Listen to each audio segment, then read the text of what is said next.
Welcome everyone. Welcome to the Gogh Museum in Amsterdam. And we are here in a restoration studio, and we are going to meet two very special people who are going to show you around the studio. So let me just flick.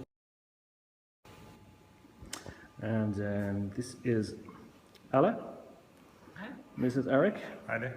And this is the first time the studio has been used. It's the first week, it's newly opened. And I'm just going to flick the camera around, guys. Hey everybody, how exciting? Yes, exciting indeed. This is an amazing place, guys. This is a very, very rare opportunity to see inside here. In fact, I'm probably the first non-employee to ever see in here. I am, indeed. Excellent. Very good, guys.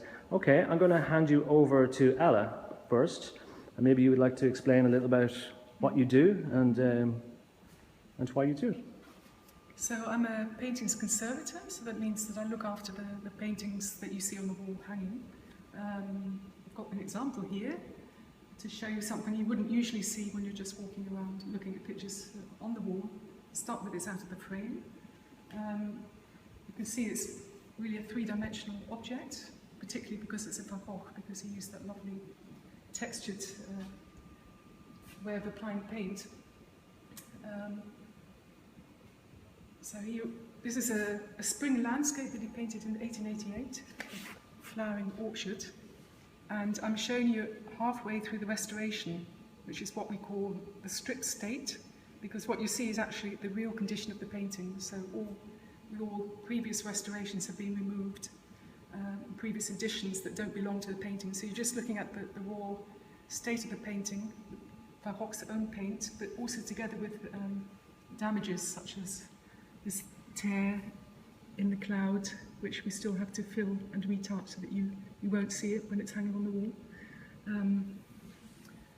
The picture has been here for some months, and we're working with it under the microscope, literally centimetre by centimetre.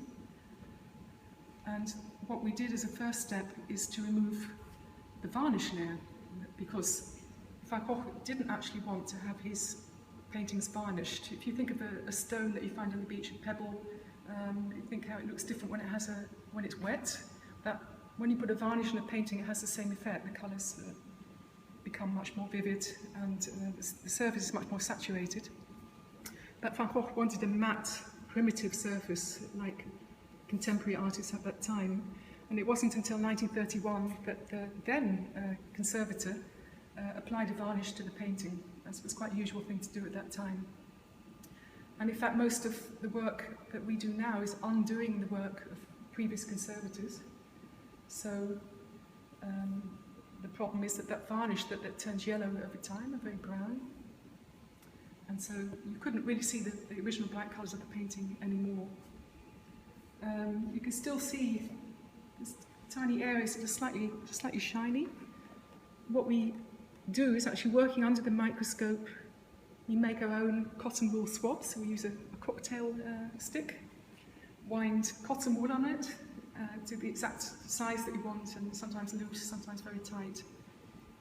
We do many tests with different solvents or gels, a sort of substance as a gel that you use in your hair, for example. There are many different choices that we can use to make the varnish swell, and then we remove it using this swab, which we roll very carefully across the surface under the microscope. Then there are always little residues left, and at the last stage we decide how far to go, because there's a certain limit as to what you can safely achieve. And when this is hanging on the wall, you won't notice that in any case. Just to show you briefly the back of the painting. It's not something you'd see in the galleries. It would be very disrespectful to turn the painting upside down and show you the back. This is not the original reverse of the canvas. What we see here, I think you can see it's very dark. I hope you can see it. Mm-hmm.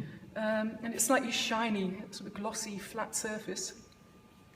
So what has happened to the painting, again in 1931, is that the Conservator applied a second canvas to the back, melted wax resin onto the back of the painting and ironed face down to achieve this bond between the two canvases. Now that's not something we do now, as you can imagine. You can see that the paint surface is not flat, so it would be protected with a paper that was stuck on. The painting would be turned face down and then ironed from the back, so basically you couldn't see what you were doing. And all things considered, I think he did a very skilled job. But it's not something we do now because this wax resin that's used to stick the canvas comes right through to the front of the painting in certain areas, and it becomes quite brown in time. So again, it causes colour change. When you look very close, you can see, once you see it, you see them all over the place, these tiny brown dots. These are the bare nubs of the canvas where the wax resin has seeped in and caused the threads to darken. You can see it all around the contours of the trees, for example, which has been deliberately left open by Van Gogh. But originally this would have had a light colour, and now it's turned very dark. So the question is, by the restoration, how far we go to dotting these little spots of lost colour to reverse the modelling again, to get this back to light as opposed to dark. And that's where it can be very useful to work together with colour scientists, for example, because they, as Eric can tell you much better, they can predict mixtures of pigments that will enable me to achieve an exact match to this colour, this light colour, which is applied onto the canvas. So they can make for me a pot of paint with exactly the right colour that I can use to dot in these millions of missing dots of paint, should I decide to do that. Yeah, well, so indeed, as Ella just explained, parts of these paintings change color because some of the pigments, they fade, for example, in daylight. And well, Ella works very hard on, for example, removing varnish, etc., and looking at the painting. But what she cannot do, or what nobody would allow even Ella to do, is to really change the pigments and make the fresh version of the pigments. So the project that we both work on now is in trying to digitally restore paintings like this one. And that's indeed where I became involved. So as a color scientist, I work for AkzoNobel, a paint company, and we have well, a lot of experience in color and how to formulate color. So how can you mix pigments to get a certain color? Maybe just as an illustration, you can have a look here. Here you see a model of the Fiat Punto. It has a certain color. Now, if you really look, what is the color of this car? If you look at Fiat Puntos on the streets, they have these different colors that you see here. It's more or less the same color, but not exactly. So if in a car repair shop you want to have your car repaired, then we as paint company really should make a difference between this shade of green and that one. So we have different color formulas for this, different recipes for mixing colors. So we have databases with really typically 50,000 different car colors for a particular paint. So we have a lot of expertise in software how to make these colors. Now the funny thing is, if you now look back again to that painting, and you see we have this painting. There have been measurements on the exact color of this painting as an image. So then you have, well, say a few megabytes of pixels, and for each pixel we know the color. And what we do now is that we calculate exactly what are the concentrations of the pigments that Van Gogh used in this painting. And for each pixel we will then calculate what is the recipe. If we know that, then also we can say, well, for each of those pigments we will try to find out with our team how the colors change for each pigment, and then we can also restore digitally how the painting looked like when Van Gogh had just painted it. It's a very good example. In this painting, for example, this red colour, which we know is Geranium Lake, and Van Gogh wrote about it in his letters. He knew that it was very light sensitive and that it would quickly fade, but he thought by applying it thickly that the colour would last longer, and it has where he's applied it thickly, but where it's been mixed with white, for example in the flowers, well, you can see the pink colour's gone, they're just white now. So this picture too has been quite affected by colour change, although the vivid green, which is a very toxic green. It was actually known as poisonous green in the 19th century. It contains arsenic, still has a very bright, beautiful colour next to the purple. But putting together all these observations on the painting, we can see that the surface of this yellow, for example, this is lead chromate. That's a pigment that was also known, it was quite notorious to darken under the influence of light. It has a brownish surface, also due to darkening under the influence of light. So we can put all this information together and gain an idea of how the painting has changed, work together with curators, scientists. Eric is kind of the key figure for the mathematical part, which in fact I think you're the only one that does in Holland. So, and putting all these different aspects together, we hope to get very close, a much better idea of what Van Gogh actually intended. But of course, in conservation ethics, I mean, in the past it was different. You could say, well, we know that underneath the surface of the paint, the colour's still there, so you could scrape off the surface, it's just a few micrometers. Of course, we don't do that because you're removing original paint. You could say, well, we know approximately what the original colours were, so I could apply my paint on top of Van Gogh's paint to restore the more vivid pink, for example. But we don't quite know exactly what the original pink was, so it would be a little bit of a falsification. And so these are, in terms of ethical questions, it sounds a bit heavy, but conservation, it's very important that we follow certain guidelines, and one of those guidelines is that I would not cover up Van Gogh's own paint with my paint, because he was a much better artist. And so this idea of wanting to show the public something that's authentic is a very important part of conservation. So it means that the newly developed techniques of doing this digitally opens up a whole new world without actually having to do anything with the objects themselves. So that's a really fantastic development. Yeah. And it sort of makes us rethink the whole idea of Van Gogh and the colours that he used, and people think of his signature colours as blue and yellow, but more and more we're confronted with the fact that in fact instead of blue he used purple, so probably we should be thinking in terms of purple and yellow, which would make much more sense in fact. That's amazing. Some people were asking how many pieces you have restored from the museum. From the museum. Perhaps I should first say how long it takes to restore one painting, because that will give you, because if I say how many, it's not going to sound very much. Yeah. But a painting like this, for example, you would be working at least 6 months, because you're working centimetre by centimetre under the microscope. You could imagine, I wish I could show you that, working through the microscope, but it's like a whole moon landscape when you look at it on the magnification. We work at up to 60 times magnification. So it's very painstaking, and you can't make mistakes, so you have to take the time to do it well. You get one chance. So if I added up, it depends of course what you're doing to a painting. Some treatments are quite quick, but these are really satisfying, the ones that take a long time to do.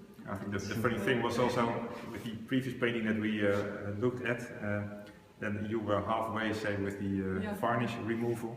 Yeah. And at that moment we started to do the calculations also about how would the painting look like if all the varnish was removed. So we did it digitally, made a prediction of that, and then we had to wait actually for you to really do it. Yeah, of it took course, a long time, huh? Yes, it took a long time. Yes. Yeah. It's really, indeed, it takes a lot of effort, of course, to do that millimeter by millimeter. Really. Yeah, but it was a good test because we achieved the same result. Yeah. I mean, I did it with the actual painting. And yes. You got the right result with the digital image, so you predicted exactly the right result. Wow, So, excellent. yeah. Maybe we could try and take a look through the microscope. Do you think? Let's I think we're try. going to try this, guys. Do some restoration right now for us to see. Somebody asked. I think that might be a bit of a big ask.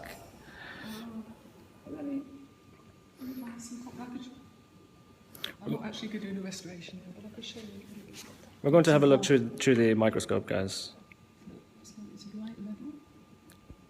Here, you see here the varnish is removed, but when you look with the microscope, you'll see little remains of shiny varnish. You will not see with the naked eye. This is an experiment, guys, and it's a testament to my shaky hands.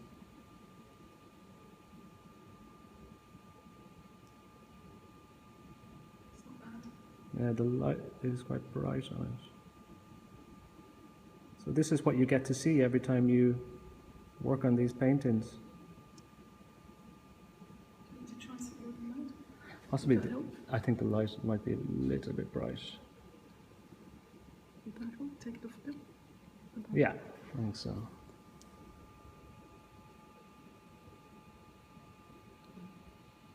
Oh, Let's do that.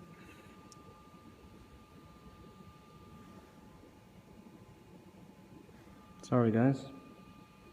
Sometimes that happens with these high-tech. Yeah, that's good. Perfect. Yeah, you can see the brown around that little fine streak of paint. You can see the residues of the varnish. Wow. That's a treat, I think.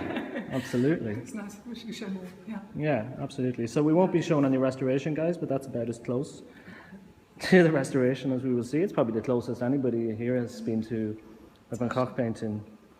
Yeah, it is amazing work that you do here. It's you probably know Van Gogh's paintings as good as, if not better, than himself. Well, it's a strange process because when you work for 6 months on a painting, literally centimetres, and then you feel like it belongs to you in a way at the end of it because you know every square millimetre, literally. But then at the same time, you're actually quite relieved to give it back to the gallery and that other people can enjoy looking at it because it's quite intense. But you do develop a certain connection with the painting. That's true. Excellent. Yeah. Brilliant. Maybe you'd like to talk a bit about the studio. I can tell you some things. Behind you, where you can see the easels lined up, you can see the plannings do a lot of work. The wall is actually facing onto the gallery, so you can hear the visitors on the other side. This was originally a transparent wall, but that would mean that the visitors could see our lamps, for example, which would be quite disturbing for them looking at the paintings. We have a very high-tech interior, so to maximise the working space, we have this long column in the middle. These are very futuristic suction apparatus because we work with solvent, for example, and other substances, toxic substances, so we have to be very careful the way we work. We have daylight lamps. It's very important. You know that effect when you get up in the morning, you put 2 socks on, you think they're both black, you get to work, one's blue and one's black. So we don't want to have the effect when we touch the painting in one light and it hangs in the gallery with a different light, for example, that the colours would change. So the colours are very important, the lamps are very important. We have a nice view outside, but it's quite dark at the moment. It is quite dark, actually, yes. You don't see that. And we have a solvent extraction unit. You can see we're still in the process of unpacking. So it's really the very first day that we're working here. And everything is neatly worked away in cupboards, so it looks very tidy at the moment. I'm sure it won't last long. No, it's always the way, but it is a beautiful studio. It's a beautiful space to work. And I think I asked you this yesterday or the day before. The lights, all the windows they're specially treated, so no UV light. That's right. Yeah. We have to do. This space was already there, so this is actually light from the west. Sorry. We would prefer to have northern light, but that wasn't possible because we just had to make do with the space in the building. But these windows are all treated. It's actually quite a lot of light. It was surprising. It's enough in the daytime. You don't really need extra lamps to work at the moment. And it's a very kind of, you can hear it's very quiet too. So it's a very sort of peaceful setting in terms of light and sound. And we feel that we can really concentrate and focus here much better than we could in our previous spot, even though now and again we hear visitors in the gallery crying and children. I was actually wondering that too. It was a silly thought I had. I was wondering, do you actually listen to music as you're restoring? Some people do, but we don't.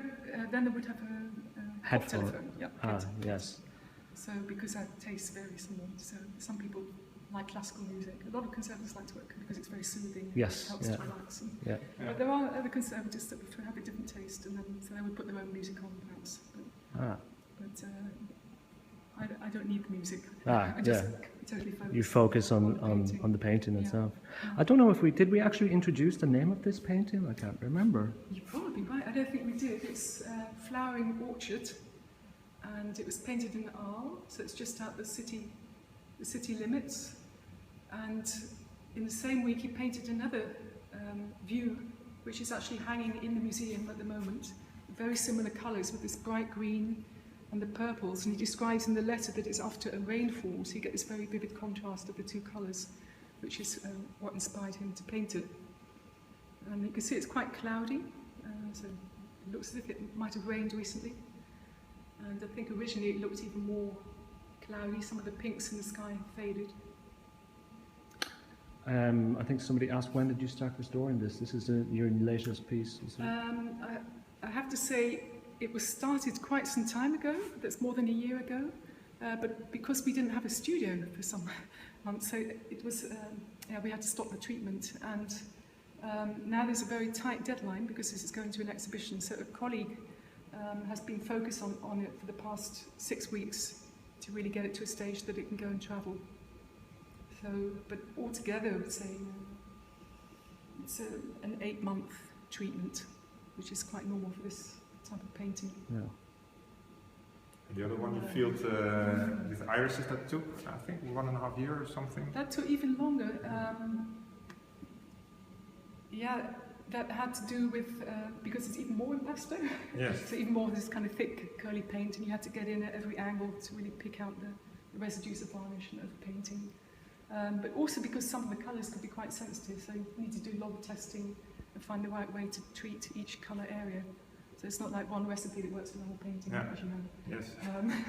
So it's very much, really sort of step-by-step process. And there were some residues of the previous restorer who treated the painting in 1927.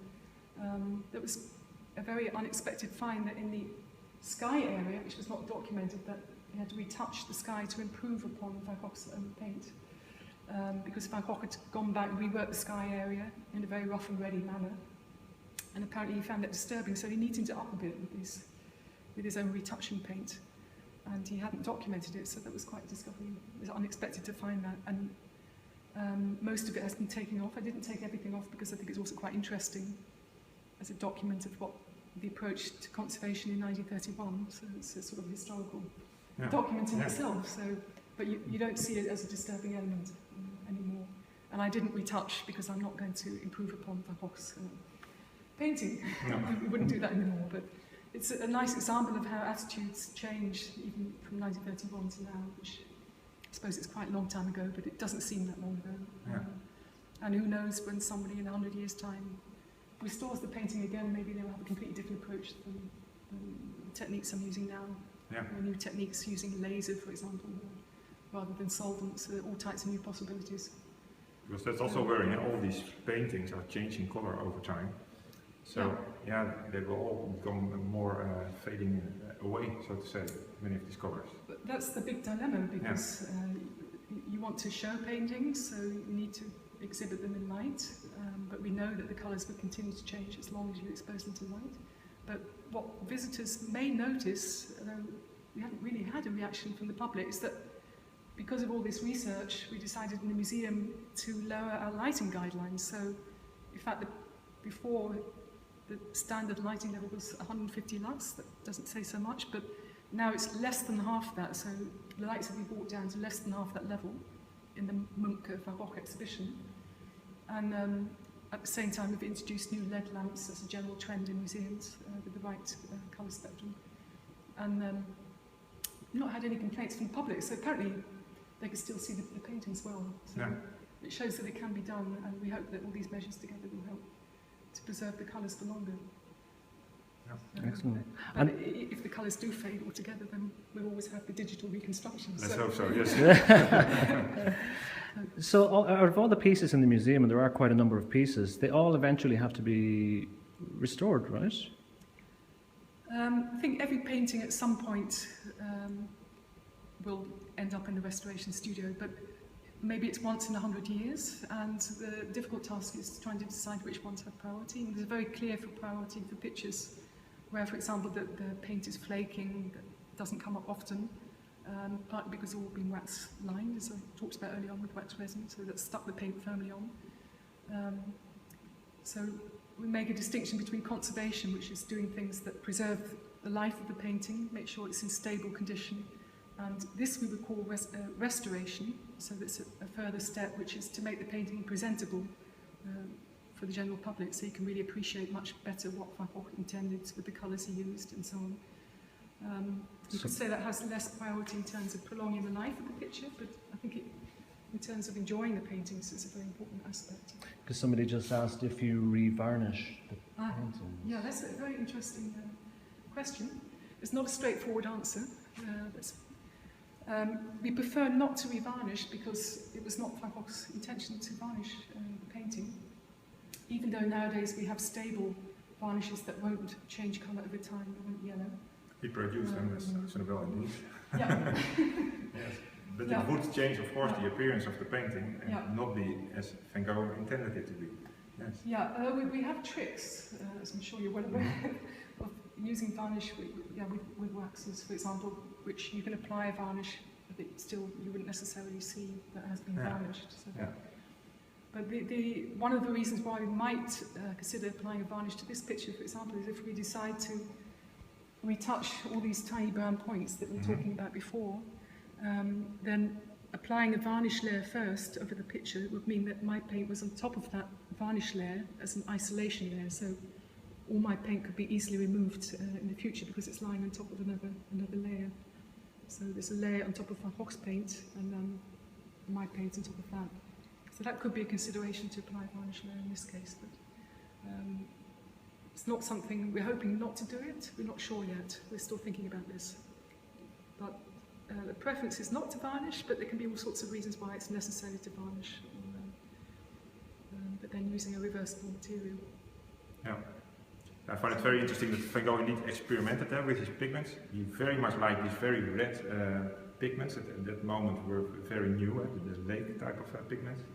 That he used them, he really loved that color, although indeed, as you said, he knew that they would change color. So yeah, he was really experimenting with what he could do with it. Yeah, and in the end, we have this painting which does have changed color at some point. Yeah, it's a funny concept because he realised it would change, and he took measures to compensate for that change. So he was kind of calculating that in his painting technique and the colours, the way he was using the colours, taking into account that they will become less vivid. But the question is whether he could have, whether he anticipated that the colours would change to this extent. And I tend to think that I don't think he did anticipate the full extent that the colours have changed and have altered over time. A good question. Somebody also asked do you use the same type of paints that Van Gogh would have used? No, well I can give a short answer because a lot of the paints that Van Gogh used are toxic, as he bought ready-made tube paints. For example, this green, which was known in the 19th century as poison green, which is a copper acetate arsenite, so it contains arsenic. It gives beautiful vivid colour. It was actually used in wallpaper. And when there's damp in the room, for example, the arsenic would be released into the room, so it was a very unhealthy practice. But there are other less healthy pigments like the red lead, which contains lead, the chrome yellows, which are lead chromate, so they've got chrome and lead. It's very unhealthy. I don't think AkzoNobel makes any of these pigments. No, I checked indeed. So from the painting that we worked on, from the 13 pigments that you had identified before with your team, there was only one that we still produce as a paint company. Okay, which is and it was the titanium dioxide, so it wasn't even Van Gogh itself, it was the restorator who used it. Okay, but you said, And all the other ones are not cannot be used anymore in paint because they're really too toxic. Bit of a strange question. Somebody asked, were there any notable mistakes you noticed while restoring any pieces? Notable mistakes by a conservator or by the painter? Ooh, I think they meant by the painter. By the painter. Well, he was not so precise. That's actually always quite exciting. We always hope to find mistakes because sometimes looking with X-rays, for example, you can see that there's a different image underneath, and that he's changed his mind in the process of painting, which he did a lot. So, although in general, I have to say he very carefully prepared the picture that he was going to make. For example, with this painting, he's made a very detailed sketch with charcoal, and then just filled in the charcoal outlines with paint, literally. But sometimes he had change of thought as he went along, and yeah, you could call that a mistake, but I suppose it's a sort of artistic license. process. Yeah. What about mistakes by restoration or restorers? That's a very relative. I mean, you could say what was done to this picture in 1931. We definitely wouldn't do it now, but it was the normal. It was done with the best intention. So it was using the materials that were available at that time, such as the wax resinous and adhesive. I mean, these things develop, so probably in 100 years, maybe somebody will say over the techniques that I'm using that, you know, that's a mistake because it was not a good way to do it. But you have to use the technologies that you have, search for the best possibilities that you have, and you can't do any more than that. And it's very important to write down why you do things, not just what you use, but also why you choose to do certain things, that the next conservator will know at least the thinking behind them, and they know which materials they have to deal with. Does it also mean that you're very restrictive in what you do in the painting? That sometimes you would like to, for example, remove more varnish, but you think, well, let's keep away from that a bit. Yeah, there's this kind of practical limit to what you can achieve, particularly when working under I mean, if you're looking at things under magnification, everything looks 100 times worse than it is. So you have to keep in mind that the picture's going back on the wall. That's the irony, I think, of conservators in terms of being perfectionists, but actually our whole job is accepting imperfections of the painter, but also things that have been done to the picture in the past that you can't undo safely. So we have to accept that the picture no longer looks the way it is, the colours have changed. So it's a sort of double role that you have.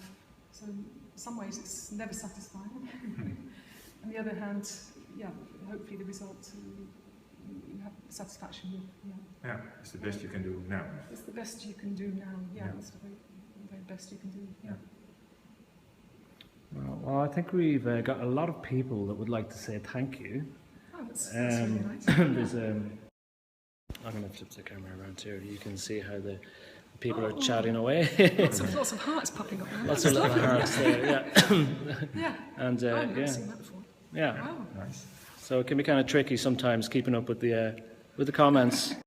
About missed comments, I generally miss lots of comments. So I don't know if there's anything you'd like to add.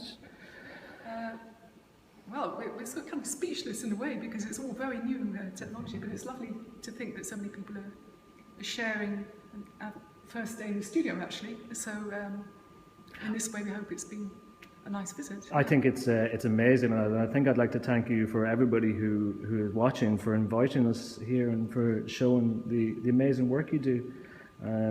I think I've mentioned this to you already, but you do absolutely have the coolest job ever. What can I say? Yeah, I think it's probably true, but it is I true. think a lot of other people say that too. Yeah, absolutely. Well, I think is that us? We might just finish on a close-up of the painting, guys. And we'd like to thank you all again so much for joining and watching and sharing. And a big thank you also to the Van Gogh Museum for inviting us here today. And thank you so much, guys. Don't forget you can always share on the replay. And okay, bye-bye.